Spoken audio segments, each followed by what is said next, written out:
আল্লাহ তাআলা অশেষ রহমতে আজকে আমরা তাকে এখানে আপনাদের সামনে মুক্ত অবস্থায় আমাদের নেতৃত্ব দেওয়ার জন্য আমরা এখানে তাকে পেয়েছি। বন্ধুগণ, একই সঙ্গে উপস্থিত আছেন তার যোগ্য সহধর্মিনী, যিনি নিজে আমাদেরকে পথ দেখিয়েছেন, আমাদের ডাক্তার জোবাইদা রহমান।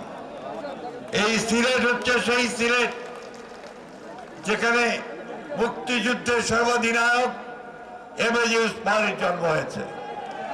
এই সিলেট হচ্ছে সেই সিলেট যেখানে আপনাদের উন্নয়নের নেতা সাইফুর রহমানের জন্ম হয়েছে।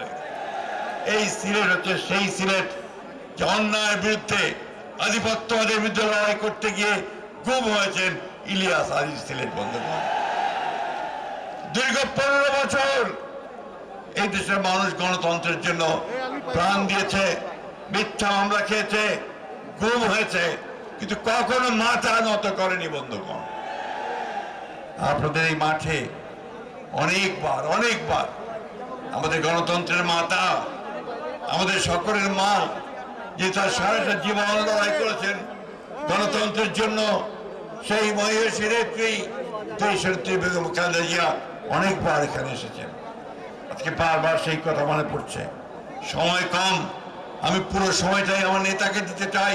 শুধু আপনাদেরকে এইটুকু বলতে চাই, বন্ধুগণ, সব সময় মনে রাখবেন যে বাংলাদেশ জাতীয়তাবাদী দল যে সৃষ্টি করেছিলেন আমাদের স্বাধীনতার ঘোষক শহীদ প্রেসিডেন্ট জিয়া রহমান বিরুদ্ধে, তার মূল দর্শনটাই ছিল বাংলাদেশি জাতীয়তাবাদ। তার দর্শন ছিল উন্নয়ন। ওই পতাকা তিনি তুলে ধরেছিলেন, সেই পতাকা পরে দেশনেত্রী বেগম খালেদা জিয়া বহন করে নিয়ে গেছেন। বন্ধুগণ, আজকে সেই পতাকা আমার নেতা তারেক রহমানের হাতে। বন্ধুগণ, আজকে এই পতাকা নিয়ে তারেক রহমান শুরু করেছেন আপনাদের এই সিলেট থেকে তার যাত্রা। এই যাত্রা হচ্ছে আগামী দিনের বাংলাদেশকে নতুন করে সাজানোর যাত্রা। এই যাত্রা হচ্ছে তারেক রহমানের চিন্তার মধ্য দিয়ে, পরিকল্পনার মধ্য দিয়ে সত্যিকার অর্থে গণতান্ত্রিক সমৃদ্ধ বাংলাদেশ গড়ার যাত্রা। বন্ধুগণ, আমরা বিএনপি সবসময় যে কথাটা আমরা বলি যে আমরা একটি উদারপন্থী গণতান্ত্রিক দল, আমরা পেছনে ফিরে তাকাই না, আমরা সামনের দিকে যাই। বন্ধুগণ, আজকে একটা দল, রাজনৈতিক দল বিভিন্ন রকম কুৎসারণা করছে, মিথ্যা কথা বলছে আমাদের নেতাদের বিরুদ্ধে, এমনকি আমাদের নেতা তারেক রহমান সাহেবের বিরুদ্ধেও তারা মিথ্যা রটনা করছে। বন্ধুগণ, এই দলটাকে আপনারা চেনেন? কোন দল এটা?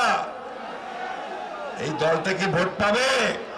বাংলাদেশের জায়গা আছে? বন্ধুগণ, এরা বাংলাদেশের স্বাধীনতাকে বিশ্বাস করেনি, এরা পাকিস্তানও যায়নি। বন্ধুগণ, আজকে নতুন করে এরা বলতে শুরু করেছে এরা কি আপনার এখন বাংলাদেশ তৈরি করবে নতুন করে।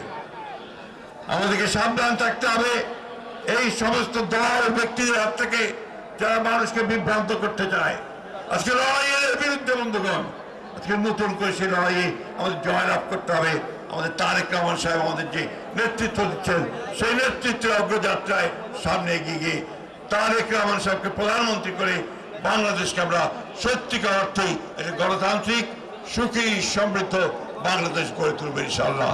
আপনারা সবাই ভালো থাকবেন, সুস্থ থাকবেন। তাহলে নেতা আছে নাকি? কথা বলেন না কেন? সিলেটবাসী কি স্তব্ধ হয়ে গেছে? জোরে বলেন, নেতা আছে? ভবিষ্যতের প্রধানমন্ত্রী কে? আরো জোরে বলতে হবে, ভবিষ্যৎ প্রধানমন্ত্রী কে? আরে জিতবে কে? মার্কা কে? দলটা কে? এই ধারণা শেষকে নিয়ে এগিয়ে চলুন।